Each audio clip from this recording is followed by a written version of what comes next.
I wasn't snooping. I just wanted to play some music, but her phone buzzed in my hand before I could even unlock it. A message from Brad lit up the screen. "See you after work? Can't stop thinking about last night." My heart stopped for a moment, my fingers frozen over the phone. The casualness of it, like this was just another day for them, made me feel sick. I glanced over at Liana, who was in the kitchen, humming to herself, completely unaware of the storm that had just erupted inside me. I knew Brad. He worked with Liana at her company, one of those always charming guys who seemed too good to be true. Turns out, he was exactly as bad as my instincts had warned me. I always found the way he looked at her suspicious, but I brushed it off. Maybe I was just paranoid, right? But now I had confirmation. Cold, hard confirmation. I shouldn't have done it, but I couldn't help myself. I opened their chat. The conversation had been going on for months.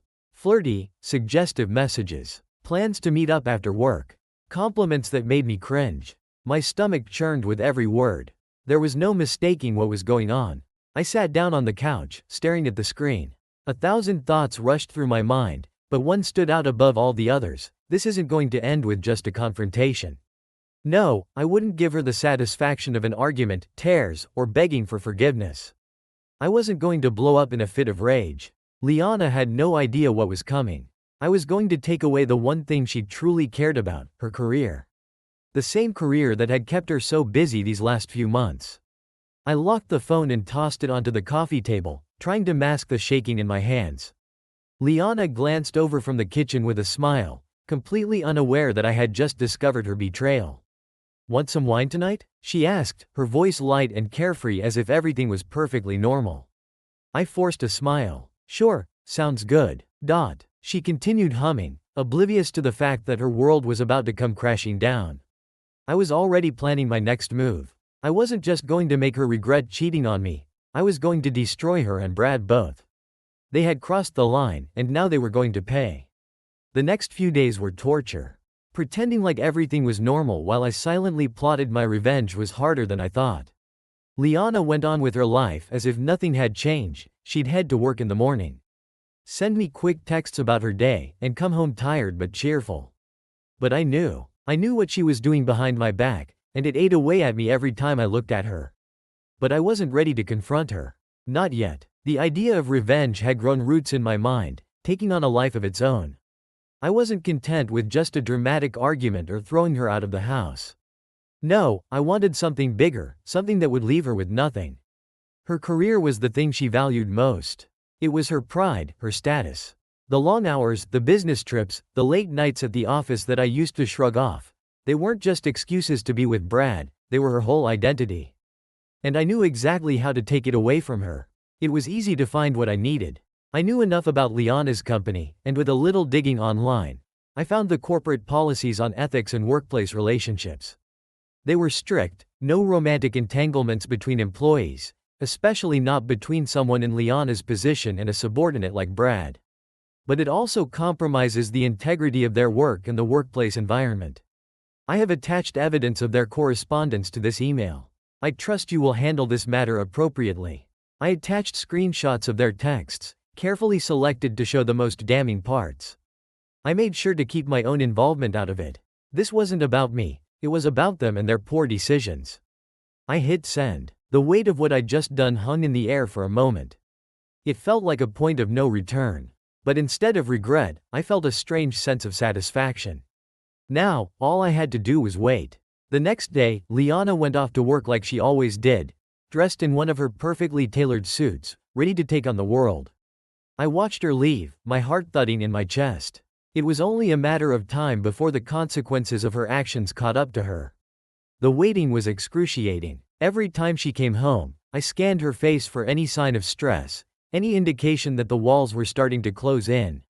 But for days, nothing happened. She was as cheerful and busy as ever, completely oblivious to the trap I'd set for her.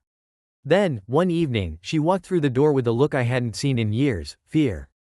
"They're doing some kind of investigation at work," she said, dropping her bag by the door.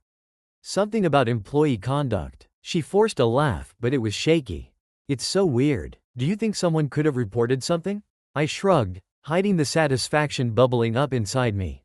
Who knows? Maybe it's nothing. But I knew it was far from nothing. The trap had been sprung, and now, all I had to do was watch it play out. Liana's nervous energy filled the room that evening. She paced around the kitchen, her phone clutched in one hand as if she were waiting for bad news to come through any second. I could see the cracks beginning to show. The woman who always had everything under control was starting to unravel, and it was just the beginning. "They called Brad into HR today," she said, biting her lip. She was trying to sound casual, but I could hear the tremor in her voice. "He said they asked him some really strange questions about, I don't know, personal stuff. His relationships at work." I leaned back in my chair, careful not to let my expression change.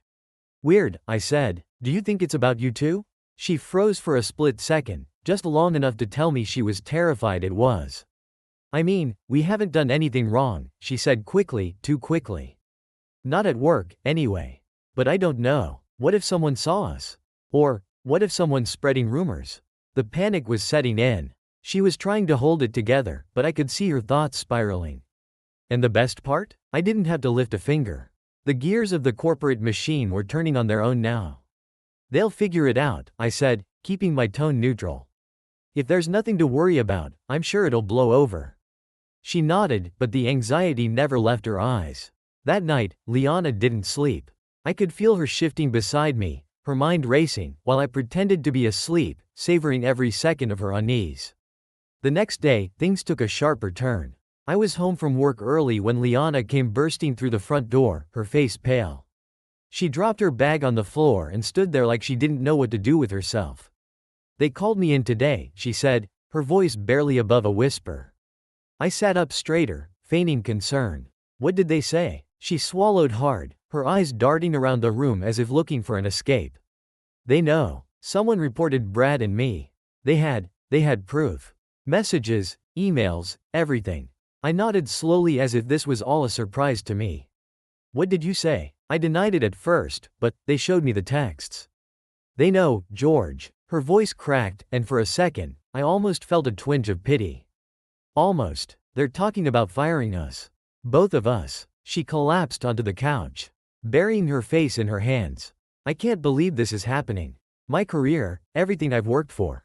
I sat down next to her, the perfect image of a supportive husband. But inside, I was calm. This was exactly what I wanted. Her world was crumbling, and she had no idea that I was the one who'd pulled the strings. "Maybe you can fight it," I suggested, trying to sound reasonable. "Talk to a lawyer or something. They can't fire you just for a relationship. It's not just the relationship." She whispered, her voice shaky. "They're saying Brad violated other policies too, things I didn't even know about. They're treating us like criminals, George. I'm going to lose everything." Her words hung in the air, heavy with the weight of what she was facing. She had spent years building her career, climbing the ladder, and gaining respect. And now, it was slipping through her fingers, all because of one mistake. I sat there with her for a while, pretending to be the supportive partner she thought I was. While inside, I was already planning my next move. Liana was on the verge of losing everything she cared about, and I knew it wouldn't be long before Brad turned on her, too. When things fall apart, people always look for someone to blame. I stood up, leaving her sitting there on the couch, staring at the floor in stunned silence. "I'm sure it'll work out," I said over my shoulder, knowing full well it wouldn't. As I walked away, I could feel the satisfaction rising inside me. I had set everything in motion. And now I was watching it unfold exactly the way I'd imagined. Liana's perfect life was falling apart, and the best part? She still had no idea who was behind it all. Days passed, and Liana's world continued to crumble. Each evening, she came home more defeated than the last. It was like watching a dam crack, slowly at first, then all at once. "They fired Brad," she told me one night, her voice hollow. She stood in the doorway, looking smaller than I'd ever seen her. "They didn't even let him clear his desk. Just escorted him out like a criminal."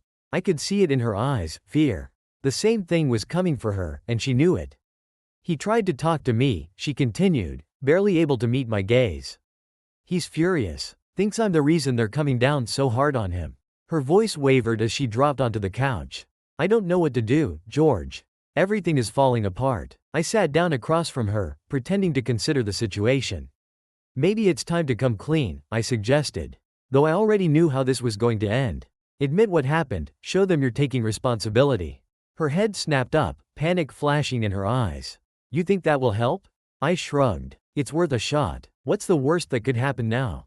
But we both knew the answer to that question. Her career, the thing she had fought so hard to build, was hanging by a thread. Admitting to the affair wouldn't save her. It would only confirm what her bosses already suspected, that she had violated the company's most sacred rule. She stayed quiet for a long time, her eyes unfocused, lost in thought. Finally, she let out a shaky breath. I don't know how it came to this, she whispered, more to herself than to me. It was just supposed to be fun. A distraction. But now, it was over. I said nothing, letting the silence stretch between us. There was no need for words. The damage was done, and there was no going back. It didn't take long for the inevitable to happen. A week after Brad's firing, Liana got the call. I was sitting in the kitchen when she came in, pale and shaking, the phone still clutched in her hand. She didn't have to say a word. I could tell from the look on her face. They fired me, she finally said, her voice barely audible. She collapsed into a chair, her body limp with shock. Effective immediately. I had to go in tomorrow to collect my things. I watched her for a moment, studying the way her hands trembled as she set the phone on the table. The strong, confident woman I had once known was gone, replaced by someone fragile and broken. They said they couldn't tolerate the breach of trust, she continued, her voice cracking. The emails, the texts, it was too much. I'm out, George. I'm done. She buried her face in her hands, her shoulders shaking as the weight of it all came crashing down. For a moment, I almost felt sorry for her. Almost. But then I remembered everything. The late nights, the lies, the way she had betrayed me with Brad behind my back. And any trace of sympathy vanished. This was exactly what she deserved. I'm sorry, Liana, I said, standing up and walking over to her. I placed a hand on her shoulder, but it was empty comfort. I know how much that job meant to you. She looked up at me, her eyes red and glassy. What am I going to do now? My career, my reputation, it's all gone. I didn't have an answer for her. That was her problem now, not mine. The days that followed were a blur of hopelessness. Liana tried to pull herself together, reaching out to contacts, sending out resumes, hoping to salvage what little was left of her professional life. But the damage was done. Word had spread, and the industry that once welcomed her with open arms now wanted nothing to do with her.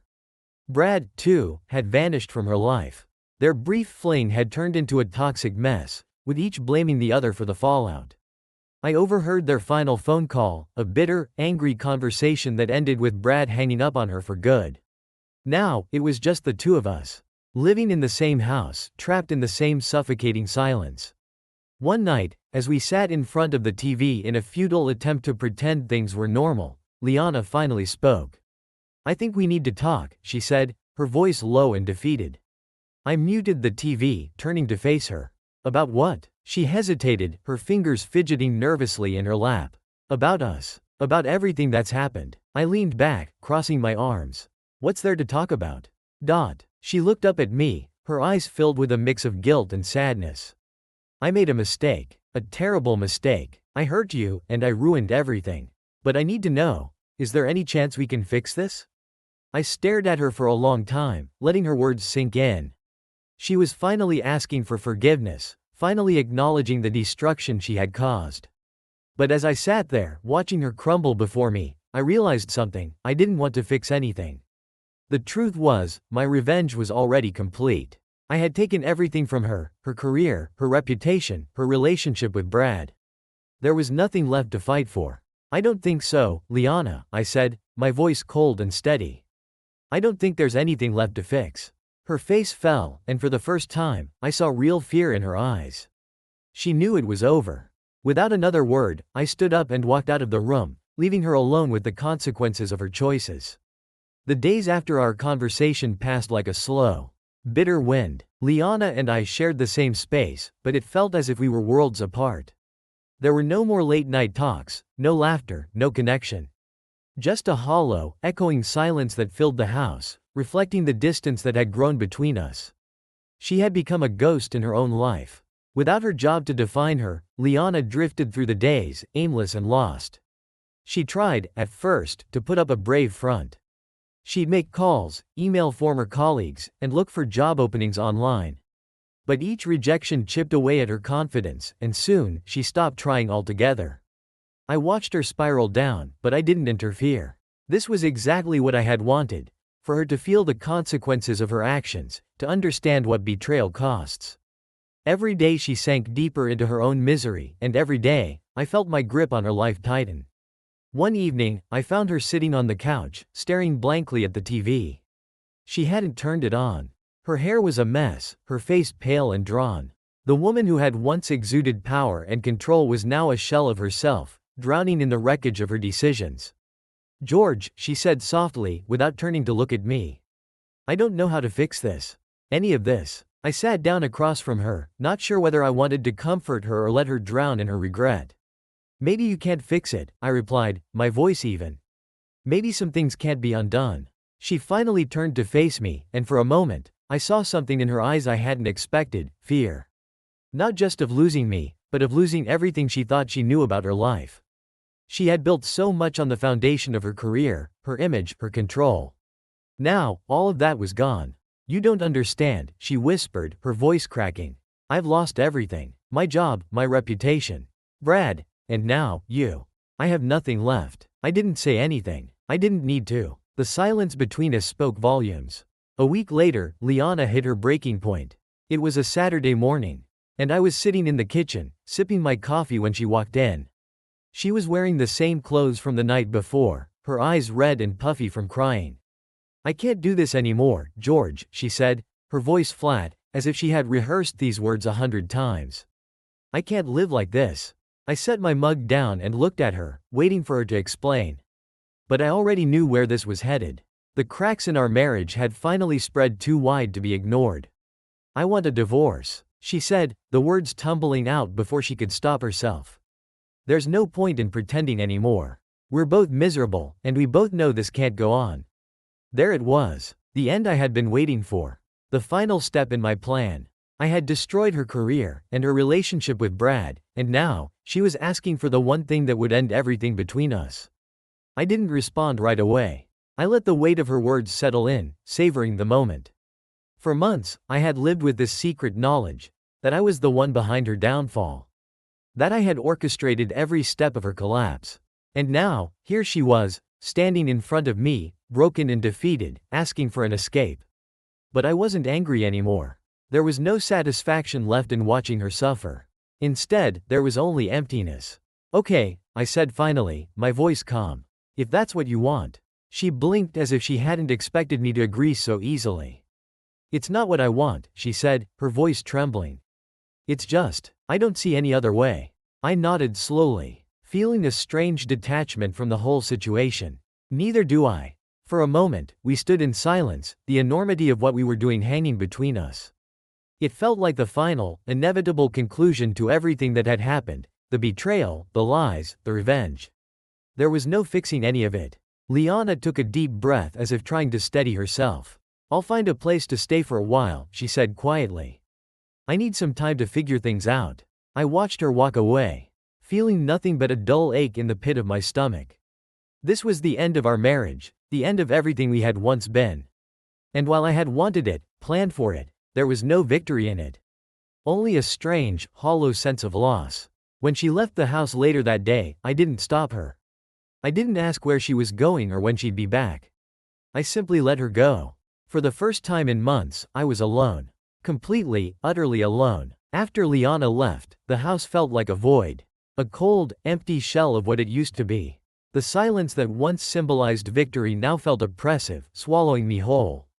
I had gotten everything I thought I wanted. Her career was destroyed. Her relationship with Brad was in ruins, and now she had walked out of my life for good. But instead of the satisfaction I'd anticipated, I felt nothing. The first few days passed in a haze. I went through the motions, eating, working, sleeping, but there was no real life in it. No sense of relief. Just a hollow routine that dragged me through each day. Liana hadn't taken much with her when she left. Her clothes were still hanging in the closet, her favorite books still lined the shelves. It was like she had vanished, leaving behind only ghosts of the life we once shared. Every time I walked past her things, I felt the weight of what had happened settle deeper into my chest. One evening, I sat on the edge of the bed, staring at her side, untouched and cold. I had thought this was what I wanted, to punish her for what she had done. To make her feel the pain I had felt. But as I sat there, alone in the silence, I realized something that shook me to my core. My revenge hadn't brought me peace. Instead, it had left me with nothing. I had spent so much time consumed by anger, by the need to hurt her, that I hadn't considered what would happen afterward. Now that I had my revenge, what was left? There was no one to blame anymore. No one to direct my anger toward. Only the emptiness of a life that had been shattered by betrayal, on both sides. I thought about reaching out to her, but I couldn't bring myself to do it. What would I say? That I regretted what I'd done? That I missed her? That I didn't know how to live with the silence? No, it was too late for that. There was no going back. Weeks turned into months, and life moved forward, whether I was ready for it or not. I kept to myself mostly, avoiding friends and family, and keeping my head down at work. I wasn't sure what I was waiting for, maybe some kind of sign, some clarity about what came next. But nothing came, just more of the same. Liana and I had spoken only once since she left. She called me about the divorce papers, her voice emotionless, businesslike. We agreed to split things evenly. There was no point in dragging it out. Neither of us had the energy for a drawn-out battle. The conversation was short and polite, and left me feeling even more detached from the life we once shared. A few weeks after that call, I received a message from a mutual friend. Saw Liana at an industry event. She's picking up the pieces, starting fresh. Thought you'd want to know. I didn't reply. She was rebuilding her life, moving on, just as I had expected. And I was still stuck, caught in the aftermath of my own actions. She had lost her job, her reputation, and me, but she had found a way to keep going. Meanwhile, I was stuck in the rubble of our failed marriage, unsure of how to put myself back together. One evening, as I sat alone in the house, I received another message, this time from Liana herself. I know this is strange, but I've been thinking. We need to talk. Can we meet? I stared at the screen, unsure of how to respond. What could she possibly want to say now? Hadn't we said everything that needed to be said? But something in me couldn't let it go. I needed closure. I needed to understand if there was any chance to make sense of everything that had happened. I typed back, okay. When and where? We arranged to meet at a small cafe downtown, a neutral place where we could talk without the weight of the past pressing down on us. As I waited for her to arrive, I felt the familiar churn of emotions, anger, regret, confusion, all swirling together in a messy knot. When she walked through the door, I was struck by how different she looked. Her face was thinner, her eyes sharper. She seemed older and more guarded, as if the months had worn her down but also rebuilt her into someone stronger, someone more self-assured. She sat down across from me, and for a moment, we just stared at each other, the weight of everything unsaid hanging between us. I didn't come here to reopen old wounds, Liana began, her voice steady but softer than I remembered. I've been doing a lot of thinking. About us. About everything that happened. I nodded, unsure of where this conversation was headed. I know I hurt you, George, she continued, her eyes dropping to the table for a moment. And I don't expect you to forgive me for that. But I've had time to reflect on my own mistakes, and I think we both lost ourselves somewhere along the way. I didn't say anything, just listened. There was no anger in her voice, no blame. Just a quiet resignation. I made choices that hurt you, she said. And you made choices that hurt me back. I guess I wanted to meet to say that I'm sorry.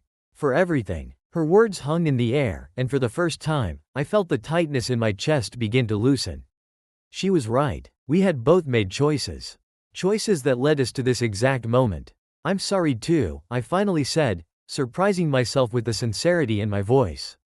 For what I did. For the revenge. Liana looked at me, and for the first time in a long time, I saw something in her eyes that wasn't anger or fear. It was understanding. We talked for a long time that evening, not about the details of the past, but about what came next. There was no going back, no undoing the damage we had caused each other. But for the first time, there was a sense of closure, a mutual understanding that we had both played a part in the collapse of our marriage. As we parted ways that night, I felt lighter. Not because things were fixed, they weren't. But because I had finally let go of the anger and the need for revenge. There was no victory in it, no satisfaction. Only the acceptance that we had both lost in the end. And maybe that was the beginning of something new. After that conversation with Liana, something shifted inside me. It wasn't an immediate, life-altering moment, but a gradual realization that the weight I'd been carrying, the anger, the betrayal, the revenge, was no longer mine to bear. We had finally acknowledged our faults and our shared responsibility for the collapse of our marriage. It was freeing in a way I hadn't expected. For the first time in months, I started to feel like I could move forward. I stopped obsessing over what Liana was doing, whether she was rebuilding her life faster than I was, or if she still thought about me at all. It didn't matter anymore. Our story was over, and that meant I could finally start writing my own again. I returned to my routines. But this time with a new perspective. Work became less of a distraction and more of a focus, a place where I could immerse myself in something productive.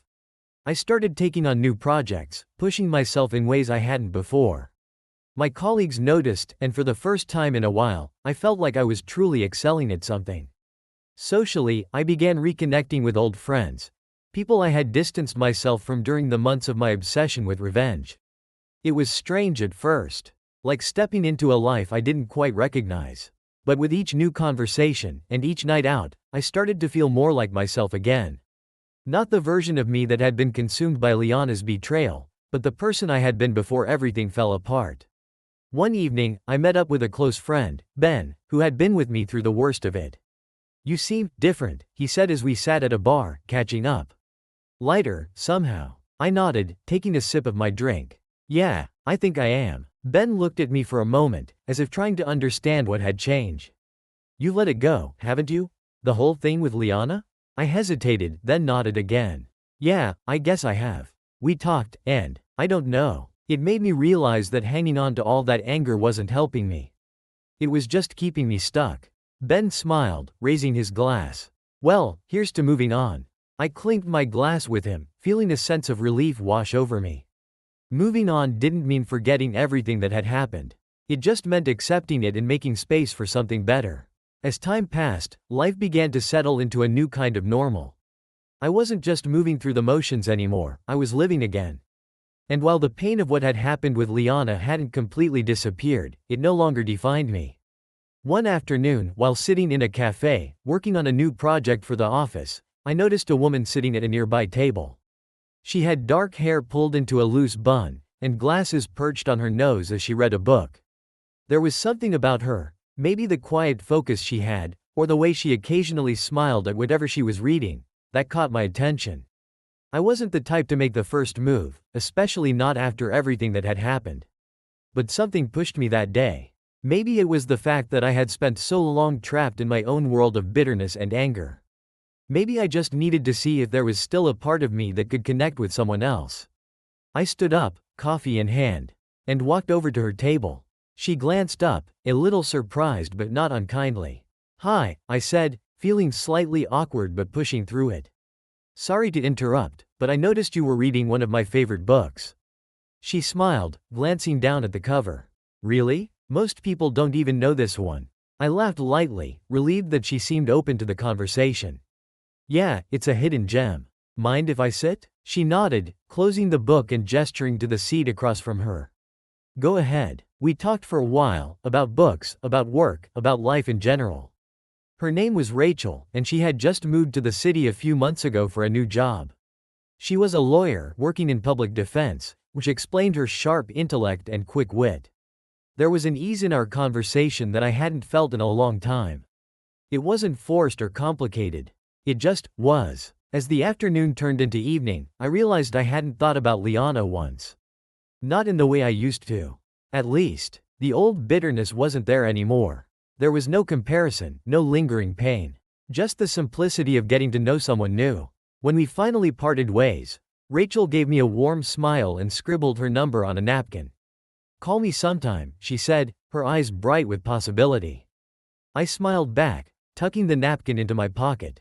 "I will." Walking back home that night, I felt something I hadn't felt in a long time, hope. Not the desperate kind, clinging to some idea of what life should be. But a quiet, gentle hope for what could come next.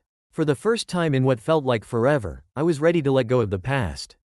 Not just Liana, but the version of myself that had been consumed by revenge, anger, and regret. That chapter of my life was over, and a new one was just beginning. And for the first time, I wasn't afraid of what came next. Several months passed after I met Rachel, and my life began to take on a rhythm that felt right. It wasn't dramatic or particularly eventful, but it was peaceful, and for the first time in what felt like years, I was content with the quiet. My connection with Rachel grew naturally. We started seeing each other more often: dinners, long walks, lazy Sunday afternoons at the cafe where we'd first met. There was no rush, no urgency to define what we were. It was simply good.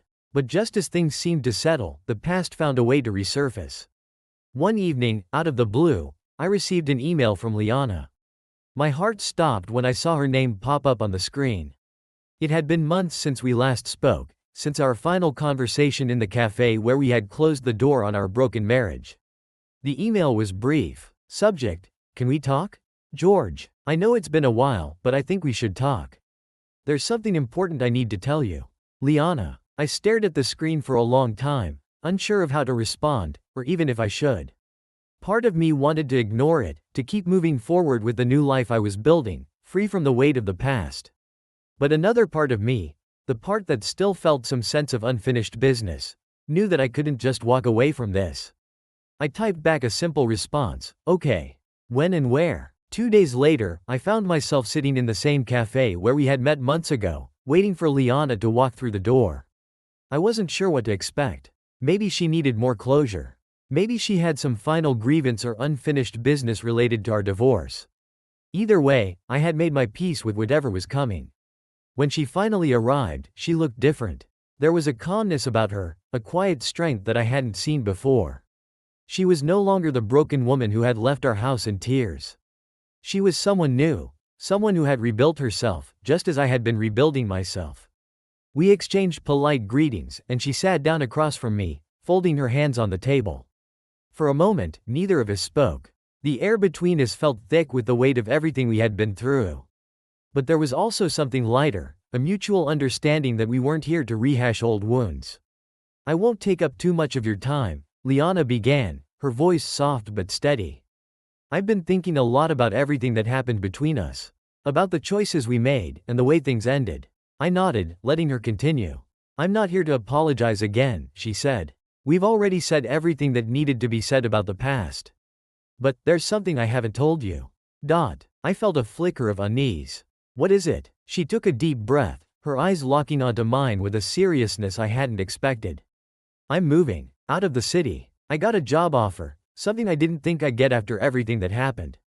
A wave of relief washed over me. For a moment, I had feared something far worse, some hidden secret, some revelation that would rip open old wounds.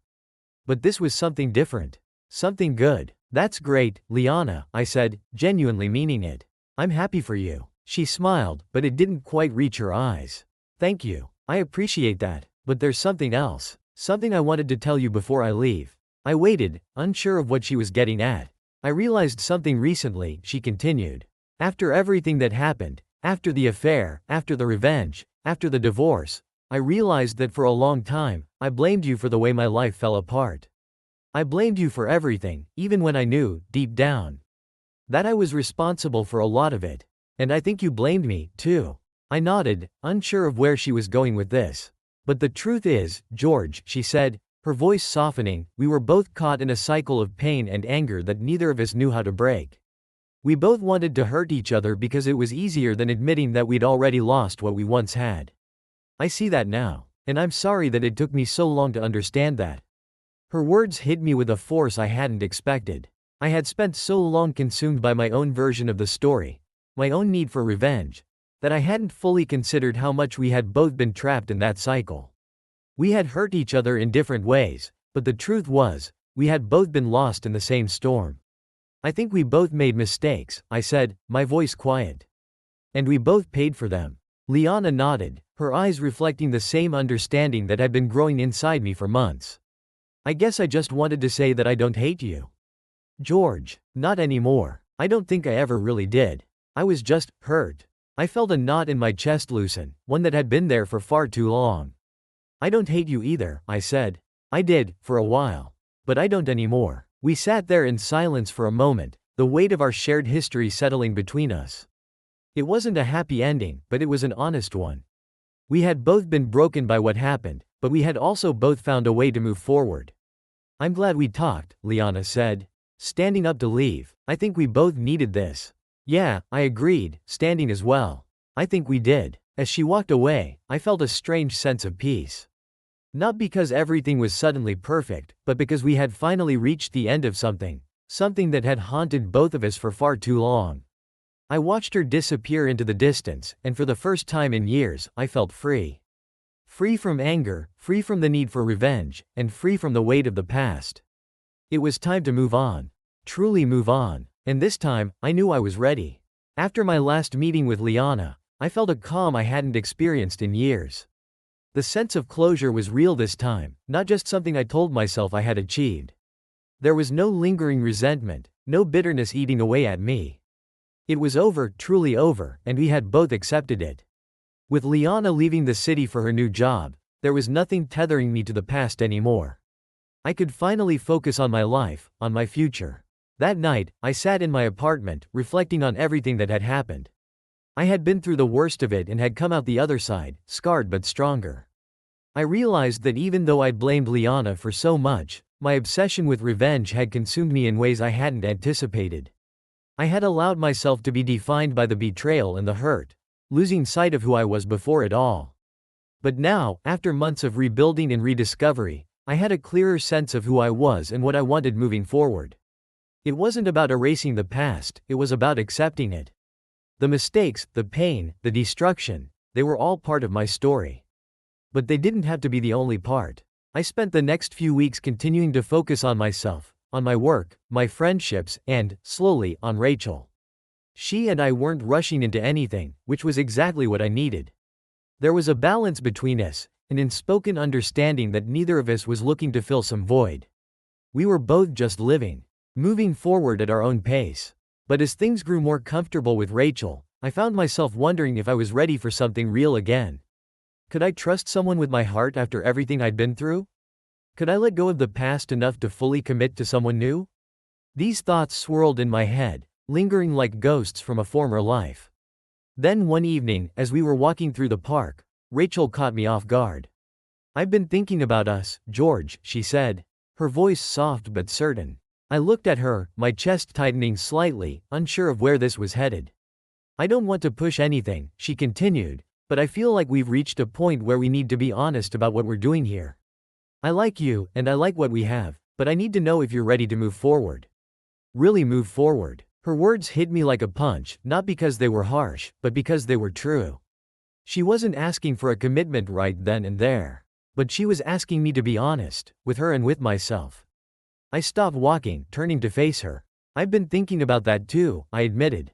"And honestly, I don't know. I feel like I'm finally in a place where I'm not held down by the past anymore, but there's still a part of me that's scared. Scared of getting hurt again." Rachel nodded, her eyes filled with understanding. "I get that. I do. But I'm not Liana. And you're not the same person you were when all that happened. We've both been through things, and we're both still here. I just want to know if you're willing to take the next step with me, whatever that looks like." I took a deep breath, her words settling in. She was right. I wasn't the same person anymore. And neither was she. If there was any chance of moving forward, I had to let go of the fear. I had to take a risk. "I think I'm ready," I said, the words coming out slower than I'd intended, but genuine. "I'm ready to try." Rachel smiled, reaching out to take my hand. That's all I needed to hear. As we continued walking, hand in hand, I realized something. I wasn't just ready to move on, I wanted to. I wanted to build something new, something real, and for the first time, I wasn't afraid of what that might look like. The weeks that followed felt different. Lighter, freer, as if a weight had finally lifted off my shoulders. My relationship with Rachel deepened, slowly but steadily, and I found myself enjoying the small, simple moments with her, laughing over breakfast, sharing stories about our lives, and just being present in the moment without overthinking it. One evening, we were sitting on my couch, a quiet night in with a movie playing in the background. Rachel leaned into me, her head resting on my shoulder, and I realized how natural it felt. How right it felt. "I've been meaning to ask you something," she said, breaking the comfortable silence. "Yeah? What's that?" She shifted slightly to face me. "Why do you think you went through with all of it, the revenge, I mean?" I get that you were hurt, but why go so far? Her question caught me off guard, but it was fair. We'd never really talked about my past in detail. Rachel knew the basics of what had happened with Liana, but I hadn't shared the darker parts of the story, the anonymous letters, the calculated destruction of Liana's career. I wasn't proud of those actions, and part of me had been avoiding the subject. But Rachel was the kind of person who deserved honesty. I think I was angry, I said, choosing my words carefully. Not just at Liana, but at myself. At the fact that I hadn't seen it coming, that I'd let myself be vulnerable enough to get hurt like that. The revenge wasn't just about punishing her, it was about regaining control. Or at least that's what I told myself at the time. Rachel listened quietly, her expression thoughtful. I thought if I could destroy her career, ruin her relationship with Brad, it would somehow fix the pain I was feeling. But it didn't. It just made things worse. I paused, letting out a deep breath. I realized too late that revenge doesn't heal anything. It just leaves you empty. And by the time I figured that out, I'd already done too much damage. Rachel placed a hand on mine, her touch warm and reassuring. We all make mistakes, George. The important thing is that you've learned from it. You're not that person anymore. Her words settled over me like a blanket of warmth. She was right. I wasn't that person anymore. I had spent so much time focused on hurting Liana, but now, I was focused on healing myself, and building something new with Rachel. I'm glad I met you, I said softly, looking into her eyes. She smiled, leaning in to kiss me gently on the lips. I'm glad I met you too. As we sat there together, I realized that this was what I'd been searching for all along, not revenge, not validation, but real connection. A chance to move forward, to be happy again, and to leave the past where it belonged. Behind me, I wasn't looking for a perfect life, but I was ready to start a new chapter. A chapter defined by growth, love, and the possibility of something better. And this time, I was all in. It was a crisp, clear morning, and I found myself sitting on a bench in the park where I'd met Rachel for one of our early walks. The leaves had started to turn, their vibrant reds and golds swirling around me as the autumn breeze moved through the trees. The world felt calm and settled, much like my own life had become over these past few months. Rachel sat beside me, her hand in mine, and we watched the world move at its slow, steady pace. It was a quiet moment, but one filled with a sense of peace I hadn't known in a long time. Not the forced kind that comes from distraction, but a genuine stillness, contentment that had taken its time to arrive but was now here to stay. I've been thinking, Rachel said, breaking the comfortable silence between us. About what? I asked, turning to face her. About how far we've come, she said, a small smile tugging at her lips. Not just us, but you. You've changed so much since we first met, George. It's like you've finally let go of something that was holding you back. I nodded, taking in her words. She wasn't wrong. The anger, the revenge, the obsession with what had happened between Liana and me. It was all part of the past now. I had held on to it for so long, thinking that if I didn't, it would mean I had lost. But in truth, holding on had been what was keeping me from moving forward. I think I have, I said quietly. It's strange, though. I spent so much time chasing after revenge, thinking it would make everything better. But it didn't. It never does. It just left me empty. Rachel squeezed my hand gently. And now? Now? I paused, looking out at the park, at the people walking by, at the life happening all around me. Now, I'm okay with where I am. I don't feel like I need to keep fighting anymore. I've made peace with everything that happened. She smiled, a soft, knowing smile. I'm glad to hear that. You deserve to be happy, George. I smiled back, grateful for her presence in my life. So do you. We sat there for a while longer, watching the world move around us, content in our shared silence. There was no need for grand declarations or dramatic conclusions. Life wasn't like that. It was made up of these small, quiet moments, the ones that reminded you that things could be good, even after everything had fallen apart. Later, as we walked home, I felt a sense of finality, not in a bad way, but in the way you feel when a chapter of your life has finally closed. I had started this journey with anger in my heart, with a desperate need to right the wrongs I thought had been done to me. But now, as I walked beside Rachel, I realized that my story had never been about revenge. It had been about healing, about finding myself again after being lost for so long. And I had found that person, the person I had been before everything with Liana had shattered my world. But he was different now. Stronger, wiser, and more at peace with the life he was building. When we got to my apartment, I opened the door and let Rachel inside. The apartment felt different now, warmer, more lived in, more like a home. It wasn't just a place to escape to anymore. It was where I belonged. As I closed the door behind us, I realized that the life I was living now wasn't perfect. It wasn't some grand, dramatic love story or a tale of redemption that would be remembered for ages. But it was mine, and for the first time, that was enough. I didn't need to prove anything to anyone anymore. Not to Liana, not to myself. The past was behind me, and the future, well, the future was wide open, full of possibility and hope. And as I stood there, watching Rachel settle on the couch, laughing at something on her phone, I knew that whatever came next, I was ready for it. Because I had finally let go of the past, and in doing so, I had found a new beginning. One that was just starting to unfold.